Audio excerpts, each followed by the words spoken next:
Robert is 73 years old. He lives in a comfortable ranch home in suburban Phoenix that he and his wife Margaret bought in 1995. They've been happily retired for 8 years, living primarily off Social Security and modest withdrawals from their combined $1.2 million in traditional 401k and IRA accounts. Robert considers himself financially responsible. He's never missed a payment, never carried credit card debt, and he's proud that he built their retirement nest egg from nothing over 40 years of steady contributions and employer matches. What Robert doesn't know, what his financial advisor never clearly explained to him, and what the IRS certainly doesn't spell out in plain English, is that he is about to hit what retirement experts call the RMD Cliff. In exactly 4 months, when he turns 73, the federal government will begin forcing him to withdraw money from his retirement accounts whether he needs it or not. And those forced withdrawals, called required minimum distributions, are going to trigger a cascade of tax consequences that will ultimately cost Robert and Margaret more than $340,000 over the remainder of their retirement. Last week, Robert received a letter from his IRA custodian informing him that his first RMD would be approximately $44,000. Margaret looked at the letter and said, "Well, that's not so bad. It's like a forced bonus." But Margaret's reaction, while completely understandable, misses the bigger picture entirely. That $44,000 withdrawal will push Robert into the 22% tax bracket for the first time in his retirement. It will make 85% of their Social Security income taxable instead of the current 50%. It will trigger Medicare IRMAA surcharges that will cost them an additional $2,000 per year in higher Medicare premiums. And because RMD amounts increase every year, this is just the beginning. Today on Jordan Retires, I'm going to walk you through exactly how required minimum distributions work in 2026, why they've become more dangerous than ever for middle-class retirees, and what you need to understand right now if you're approaching age 73. I'm talking about the real mechanics here, the actual tax calculations, the Medicare implications that nobody warns you about, and the strategies that wealthy retirees use to minimize RMD damage. Strategies that work just as well for regular folks if you understand them. If you're new to Jordan Retires, hit that like button right now and subscribe because this channel exists to explain the retirement tax rules that can make or break your financial security. Not the surface level advice you get everywhere else, but the detailed number-based analysis that shows you exactly what these rules mean for your actual situation. And today we're going deep on one of the most misunderstood and financially dangerous parts of the American retirement system. Stay with me because by the end of this video, you're going to understand why turning 73 in 2026 is fundamentally different from what it was even 2 years ago, and you're going to know exactly what to do about it. Let me start with the foundation because you cannot protect yourself from the RMD cliff until you understand exactly how these distributions work and why they've become so much more punitive in recent years. Required minimum distributions are the federal government's way of ensuring that you eventually pay taxes on the money you put into traditional 401ks, 403bs, and traditional IRAs. For decades, you've been getting a tax deduction when you contributed to these accounts. The government has been patiently waiting for payback time, and payback time begins the year you turn 73. Here's how it works in 2026. On December 31st of the year you turn 73, the IRS looks at the total balance in all your traditional retirement accounts. They divide that balance by a life expectancy factor that they publish each year in IRS publication 590-B. That gives them your required minimum distribution for the following year. You must withdraw at least that amount by December 31st, or face a penalty of 25% of the amount you should have withdrawn but didn't. Let me make this concrete with real numbers. If you turn 73 in 2026 and you have $800,000 in traditional retirement accounts on December 31st, 2026, your life expectancy factor is 26.5 years. Divide $800,000 by 26.5, and your 2027 RMD is approximately $30,189. You must withdraw at least that much from your accounts by December 31st, 2027. But here's where it gets complicated, and this is the part that catches people completely off guard. Your RMD amount increases every single year for 2 reasons. First, your life expectancy factor decreases each year, meaning you're dividing by a smaller number. Second, if your account balance grows due to market performance, you're dividing a larger number by that smaller factor. The result is that your RMDs can increase dramatically over time, often doubling or tripling by the time you reach your 80s. Now here's what changed in 2026 that makes this more dangerous than ever before, and this is critical information that most retirees don't have yet because it's relatively new. First, the Secure Act 2.0 moved the RMD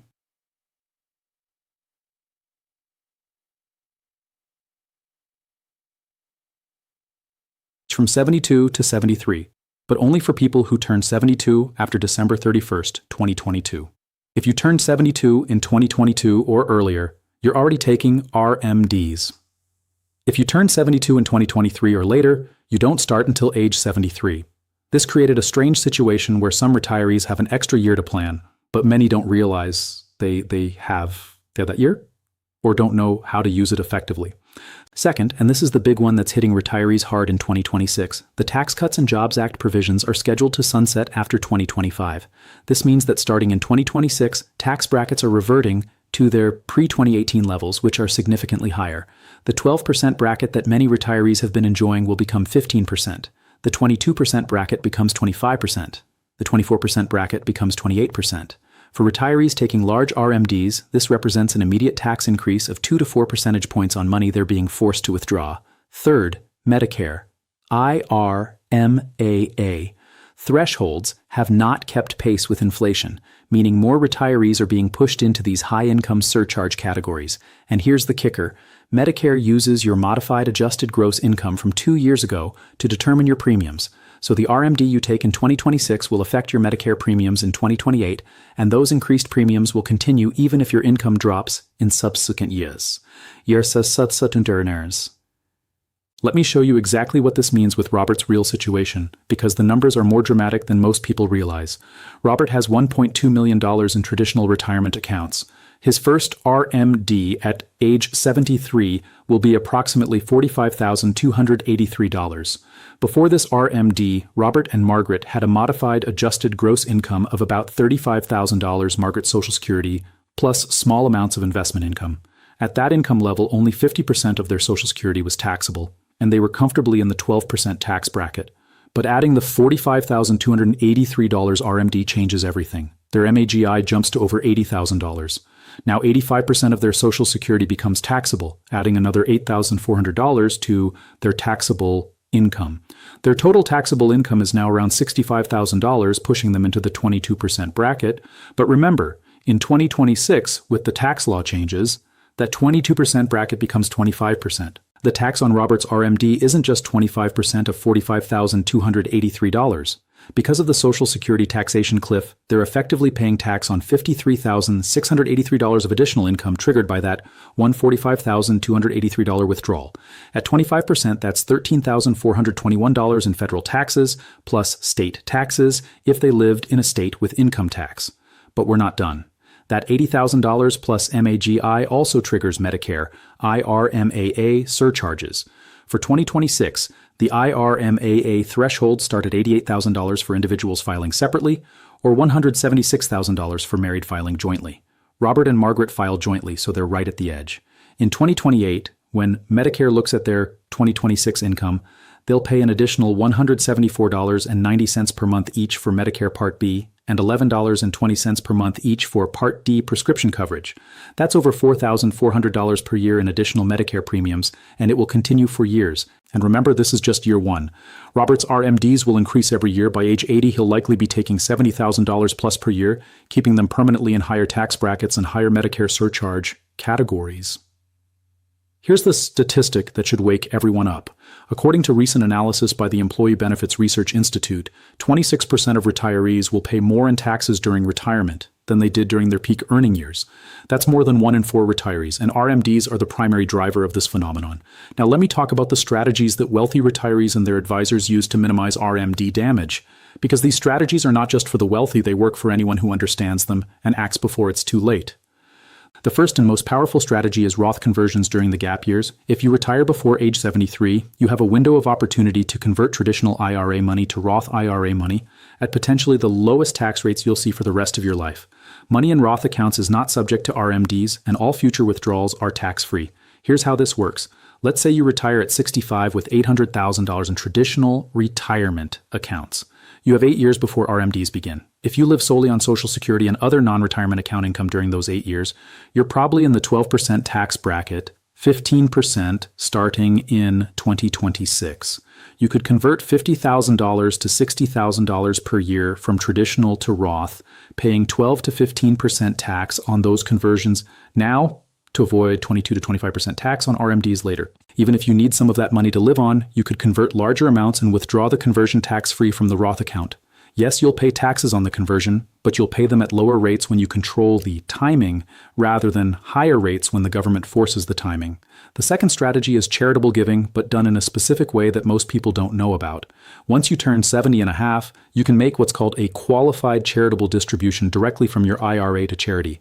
This counts toward your RMD requirement, but it never shows up as income on your tax return. It's the only way to satisfy your RMD without increasing your taxable income. For Robert, if he's charitably inclined anyway, he could direct $10,000 to $15,000 of his RMD straight to charity. That reduces his taxable income, keeps him in a lower tax bracket, and might keep him below the Medicare IRMAA thresholds. The annual limit for QCDs is $100,000 per person, so this strategy can handle significant RMD amounts for people who want to support charitable causes. The third strategy is geographic arbitrage. And this one surprises people because most don't think about it in RMD terms.